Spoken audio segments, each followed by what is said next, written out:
Canada gets a lot of freebies from us, by the way. They should be grateful also, but they're not. I watch your... They should be grateful to us.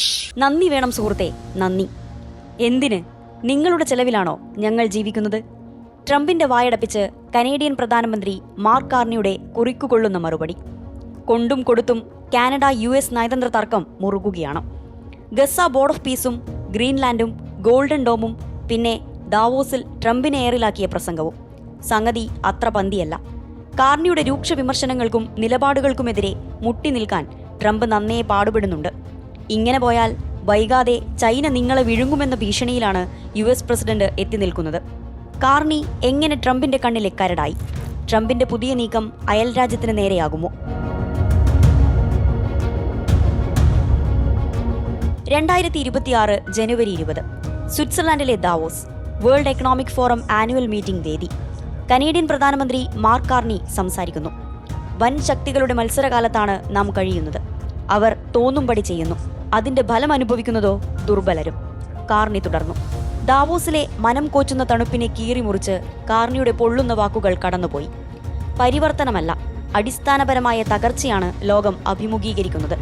വൻ ശക്തികൾ സാമ്പത്തിക നയങ്ങളെ ആയുധമാക്കുന്നതും താരിഫിൽ സ്വാധീനം ചെലുത്തുന്നതും വർദ്ധിച്ചു വരുന്നു. Trump എന്ന പേര് Carney ഉച്ചരിച്ചില്ലെങ്കിലും ട്രംപിന്റെ നയങ്ങൾക്ക് നേരെ ആ മുനവെച്ച വാക്കുകൾ ചെന്നു തറച്ചു. 17 മിനിറ്റ് നീണ്ട പ്രസംഗത്തിന് സദസ്സിൽ കയ്യടി, സ്റ്റാൻഡിംഗ് ഒവേഷൻ. ചെക്ക് റിപ്പബ്ലിക് മുൻ president വക്ലാവ് ഹാവൽ the power of powerless അഥവാ അധികാരമില്ലാത്തവരുടെ അധികാരം എന്ന പ്രബന്ധത്തിൽ ഒരു പച്ചക്കറി വ്യാപാരിയെക്കുറിച്ച് പറയുന്നുണ്ട്. കടയുടെ ജനലിൽ അയാൾ സർവ്വരാജ്യ തൊഴിലാളികളെ സംഘടിക്കുവിൻ എന്ന ബോർഡ് വെക്കുന്നു. അയാൾക്ക് അതിൽ വിശ്വാസമില്ല. പ്രശ്നങ്ങൾ ഒഴിവാക്കാനും വ്യവസ്ഥിതിയോട് അനുസരണ കാണിക്കാനുമാണ് അയാൾ അത് ചെയ്യുന്നത്. ഓരോ തെരുവിലെയും ഓരോ കടയുടമയും ഇത് ആവർത്തിക്കുമ്പോൾ ആ വ്യവസ്ഥിതി നിലവിൽ വരുന്നു. ചെയ്യുന്നത് തെറ്റാണെന്ന് അറിഞ്ഞുകൊണ്ട് തന്നെ ഈ ആചാരങ്ങളിൽ പങ്കുചേരുന്നതിനെയാണ് ഹാവൽ ലിവിംഗ് വിത്തിൻ എ ലൈ, നുണക്കുള്ളിലെ ജീവിതം എന്ന് വിളിച്ചത്. എന്നാൽ ഒരാളെങ്കിലും ആ ബോർഡ് മാറ്റാൻ തയ്യാറായാൽ ആ മായക്കാഴ്ച തകരാൻ തുടങ്ങും. സുഹൃത്തുക്കളെ, ആ ബോർഡുകൾ മാറ്റേണ്ട സമയമായിരിക്കുന്നു. തങ്ങൾ വിശ്വസിക്കാത്ത തത്വങ്ങൾ ഭയത്താൽ പ്രദർശിപ്പിക്കുന്നത് അവസാനിപ്പിക്കണമെന്നും പഴയ ലോകക്രമം തകർന്നുവെന്ന യാഥാർത്ഥ്യം ഉൾക്കൊള്ളണമെന്നുമാണ് കാർണി ആഹ്വാനം ചെയ്യുന്നത്. കാനഡയെപ്പോലെ മധ്യനിര ശക്തികൾ കഴിവുകെട്ടവരല്ല. സത്യസന്ധതയിൽ അധിഷ്ഠിതമായ ഒരു പുതിയ ലോകക്രമം കെട്ടിപ്പടുക്കാൻ നമുക്ക് കഴിയും. വൻ ശക്തികൾക്കിടയിലെ ആനുകൂല്യങ്ങൾക്കായി പരസ്പരം മത്സരിക്കുന്നതിന് പകരം പുതിയ കരാറുകളും മാനദണ്ഡങ്ങളും രൂപീകരിക്കാൻ മധ്യനിര രാജ്യങ്ങൾ തയ്യാറാകണം. ചർച്ചാമേശയ്ക്ക് അരികിലില്ലെങ്കിൽ നിങ്ങൾ തീൻമേശയിലെ വിഭവമായി മാറും എന്നതാണ് കാർണി നൽകുന്ന ശക്തമായ മുന്നറിയിപ്പ്. നിയമങ്ങൾ അടിസ്ഥാനമാക്കിയുള്ള രാജ്യാന്തര ക്രമം ഇപ്പോഴും പ്രവർത്തിക്കുന്നുണ്ടെന്ന് നടിക്കുന്നത് നിർത്തുക. ഇതൊരു വൻകിട മത്സരത്തിന്റെ കാലമാണ്. സഖ്യകക്ഷികൾക്കും എതിരാളികൾക്കും ഒരേ മാനദണ്ഡങ്ങൾ ബാധകമാക്കുക. പുതിയ കരാറുകൾ ഉണ്ടാക്കുക. അമേരിക്കൻ നേതൃത്വത്തിലുള്ള ആഗോളക്രമം ഫലപ്രദമായി അവസാനിച്ചുവെന്നും പഴയ രീതിയിലുള്ള അന്താരാഷ്ട്ര ബന്ധങ്ങൾ ഇനി തിരിച്ചു വരില്ലെന്നും അദ്ദേഹം ചൂണ്ടിക്കാട്ടി. ഒരിക്കൽ ആഗോള പുരോഗതിക്കായി കരുതിയിരുന്ന വ്യാപാര ബന്ധങ്ങൾ ഇപ്പോൾ സമ്മർദ്ദം ചെലുത്താനുള്ള ഉപകരണങ്ങളായി മാറിയിരിക്കുന്നു. താരിഫുകൾ ലിവറേജായും സാമ്പത്തിക അടിസ്ഥാന സൗകര്യങ്ങൾ ഭീഷണിയായും സപ്ലൈ ചെയിനുകൾ ചൂഷണം ചെയ്യാനുള്ള ദൗർബല്യമായും വൻ ശക്തികൾ മാറ്റിക്കഴിഞ്ഞുവെന്നും അദ്ദേഹം വ്യക്തമാക്കി. കോട്ടകെട്ടി സംരക്ഷിക്കപ്പെടുന്ന ലോകം ദരിദ്രവും അസ്ഥിരവുമാകും. വൻ ശക്തികൾ തങ്ങളുടെ താൽപ്പര്യങ്ങൾക്കായി നിയമങ്ങൾ ഉപേക്ഷിച്ചാൽ സഖ്യകക്ഷികൾ അനിശ്ചിതത്വത്തിൽ നിന്ന് രക്ഷപ്പെടാൻ മറ്റു വഴികൾ തേടും. നാട്യങ്ങൾ അവസാനിപ്പിക്കാനും യാഥാർത്ഥ്യം തിരിച്ചറിയാനും ഞങ്ങൾക്ക് ശേഷിയുണ്ട്. അതാണ് കാനഡയുടെ പാത. ആത്മവിശ്വാസത്തോടെ ഞങ്ങൾ അത് തിരഞ്ഞെടുക്കുന്നു. ഞങ്ങളോടൊപ്പം ചേരാൻ തയ്യാറുള്ള ഏതൊരു രാജ്യത്തിനു മുന്നിൽ ഈ പാത തുറന്നു കിടക്കുന്നു എന്നാണ് കാർണി പറഞ്ഞു വെക്കുന്നത്. An American hegemony in particular helped provide public goods, open sea lanes, a stable financial system, collective security, and support for frameworks for resolving disputes. So we placed the sign in the window. We participated in the rituals. And we largely avoided calling out the gaps between rhetoric and reality. This bargain no longer works. Let me be direct. We are in the midst of a rupture, not a transition. കാർണിയുടെ വിമർശനങ്ങൾ ട്രംപിന് കൊണ്ടു. തൊട്ടടുത്ത ദിവസം അതേ വേദിയിൽ മറുപടിയുമായി രംഗത്തെത്തുകയും ചെയ്തു. America കാരണമാണ് കാനഡ നിലനിൽക്കുന്നത്.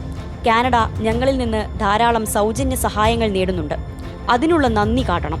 അടുത്ത തവണ കാർണി ഇത്തരം പരാമർശം നടത്തുമ്പോൾ ശ്രദ്ധിച്ചു വേണം എന്നായിരുന്നു ട്രംപിന്റെ മുന്നറിയിപ്പ്. എന്നാൽ കാർണി വെറുതെ ഇരുന്നില്ല. എക്സിലൂടെയായിരുന്നു ഇത്തവണ തിരിച്ചടി. അമേരിക്കയുടെ ചെലവിലല്ല കാനഡ ജീവിക്കുന്നതെന്ന് അദ്ദേഹം ഉറച്ചു പറഞ്ഞു. കാനഡ അഭിവൃദ്ധി പ്രാപിക്കുന്നതിന് കാരണം കനേഡിയൻസ് ആണ്. രണ്ട് അയൽ രാജ്യങ്ങളും തമ്മിൽ സമ്പദ് വ്യവസ്ഥയിലും സുരക്ഷയിലും സാംസ്കാരിക വിനിമയത്തിലും ശ്രദ്ധേയമായൊരു പങ്കാളിത്തം കെട്ടിപ്പടുത്തിട്ടുണ്ട്. വാഷിംഗ്ടണുമായി അടുത്ത ബന്ധം സൂക്ഷിക്കുന്നുണ്ട്. എന്നാൽ അമേരിക്ക കാരണമല്ല കാനഡയുടെ നിലനിൽപ്പ് എന്നാണ് കാർണിയുടെ പ്രതികരണം. ഇതും ട്രംപിന് ബോധിച്ചില്ല. ബോർഡ് ഓഫ് പീസിലേക്ക് കാനഡയെ ക്ഷണിച്ച തീരുമാനം പിൻവലിച്ചു. മാർക്ക് കാർണിയെ അഭിസംബോധന ചെയ്തുകൊണ്ട് ട്രൂത്ത് സോഷ്യലിൽ പങ്കുവച്ച തുറന്ന കത്തിലൂടെയായിരുന്നു ക്ഷണം പിൻവലിച്ച കാര്യം ട്രംപ് അറിയിച്ചത്. ഗസയിൽ സുസ്ഥിര സമാധാനമുണ്ടാക്കുക, ആഗോള സംഘർഷ പരിഹാര വേദിയായി മാറ്റുക എന്ന ലക്ഷ്യത്തോടെ ട്രംപ് സ്ഥാപിച്ചതാണ് ബോർഡ് ഓഫ് പീസ്. ബോർഡിൽ സ്ഥിരാംഗത്വം കിട്ടണമെങ്കിൽ ഓരോ രാജ്യവും $100 കോടി നൽകണം. ഹംഗറിയും അർജന്റീനയും പാകിസ്ഥാനും ഉൾപ്പെടെ 19 രാജ്യങ്ങളാണ് പ്രമാണരേഖയിൽ ഒപ്പുവെച്ചത്.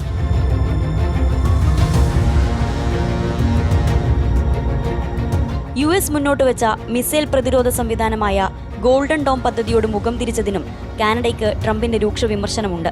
കാനഡയുടെ സുരക്ഷ കൂടി ഉറപ്പാക്കുന്ന പദ്ധതിയായിട്ടും അവർ അതിനെ പിന്തുണച്ചില്ല. പകരം ചൈനയുമായി വ്യാപാരത്തിനൊരുങ്ങുകയാണ്. 1 വർഷത്തിനുള്ളിൽ തന്നെ കാനഡയെ ചൈന വിഴുങ്ങാൻ സാധ്യതയുണ്ടെന്നാണ് ട്രംപ് പറഞ്ഞുവെക്കുന്നത്. വടക്കേ അമേരിക്കയെ മുഴുവൻ മിസൈൽ ആക്രമണത്തിൽ നിന്ന് സംരക്ഷിക്കുന്ന പ്രതിരോധ കവചമാണ് ഗോൾഡൻ ഡോം എന്നതുകൊണ്ട് ഉദ്ദേശിക്കുന്നത്. ഇതിനായി ഗ്രീൻലാൻഡിൽ തന്ത്രപരമായ കേന്ദ്രങ്ങൾ നിർമ്മിക്കാനാണ് ട്രംപ് ലക്ഷ്യമിടുന്നത്. അതേസമയം അമേരിക്കയുമായുള്ള വ്യാപാര തർക്കങ്ങൾ നിലനിൽക്കെ കാനഡ ചൈനയുമായി പുതിയ വ്യാപാര കരാറുകളിൽ ഒപ്പിട്ടിരുന്നു. വിഭജിക്കപ്പെട്ടതും അനിശ്ചിതവുമായ ലോകത്ത് കാനഡ കൂടുതൽ ശക്തവും സ്വതന്ത്രവുമായ ഒരു സമ്പദ് വ്യവസ്ഥ കെട്ടിപ്പടുക്കുകയാണ്. ലോകത്തിലെ 2ാമത്തെ വലിയ സമ്പദ് വ്യവസ്ഥ എന്ന നിലയിൽ ചൈന ഈ ദൗത്യത്തിൽ കാനഡയ്ക്ക് വലിയ അവസരങ്ങൾ നൽകുന്നുവെന്നാണ് കാർണി ഇതേക്കുറിച്ച് പറഞ്ഞത്. ഈ നീക്കവും ട്രംപിനെ പ്രകോപിപ്പിച്ചിട്ടുണ്ട്. അയൽ രാജ്യങ്ങൾ തമ്മിലുള്ള ഈ നയതന്ത്ര തർക്കം എവിടെ ചെന്ന് അവസാനിക്കുമെന്നാണ് ലോകരാജ്യങ്ങൾ ഉറ്റുനോക്കുന്നത്.